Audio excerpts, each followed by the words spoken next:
जो सरकार विकसित भारत के सपना दिखा रही हो और विकसित भारत के साथ साथ जिन्होंने ये किसानों को दावा किया हो कि उनकी आय दोगुनी हो जाएगी, क्या विकसित भारत के कैंपेनिंग में किसान है कि नहीं है? क्या विकसित भारत बिना किसान के खुशहाली के, बिना किसान के जोड़े हुए संभव है? क्या विकसित भारत में नौजवानों की बात है? जो हमारे नौजवान बेरोजगार हैं, नौकरी नहीं जिन्हें मिली, क्या वो विकसित भारत में शामिल होंगे? या भारतीय जनता पार्टी ने ऐसा कौन सा फैसला लिया है जिससे बड़ी संख्या में हमारे नौजवानों को नौकरी रोजगार मिल गई हो? हमारे मुख्यमंत्री 46 में 56 की गिनती गिनते हैं, 46 में 56 है। और उनसे पूछिए कि जो निवेश आना था 40 लाख करोड़ का जो सपना दिखाया था, इसमें कितना निवेश जमीन पर पहुंचा है? और अगर निवेश जमीन पर पहुंचा है तो कितने नौजवानों को नौकरी और रोजगार मिला है?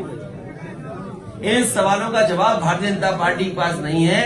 इसीलिए भारतीय जनता पार्टी कभी धर्म के पीछे, कभी भगवान के पीछे छिप जाती है। सर, इसी जुड़ा हुआ एक सवाल है, देश में बीजेपी के लोग भी सुगुरु बना रहे हैं, क्या कारण आपको लगता है कि देश छोड़ के लोग जा रहे हैं? सबसे बड़ा कारण क्या है? जब पैसे वाले सब भारत छोड़ के चले जाएंगे और लगातार लोग जा रहे छोड़कर, वो जो असुरक्षा का भावना है, जो इनसिक्योरिटी है, यहाँ पर क्या तरक्की खुशहाली? अगर कोई सपना देखना चाहे, कोई नौजवान कोई काम करना चाहे, अच्छी पढ़ाई हासिल करना चाहे, तो क्या है उसके भविष्य? इसलिए बहुत सारे लोग भारत छोड़ करके गए हैं। कम से कम सरकार को वो सूची जारी करनी चाहिए।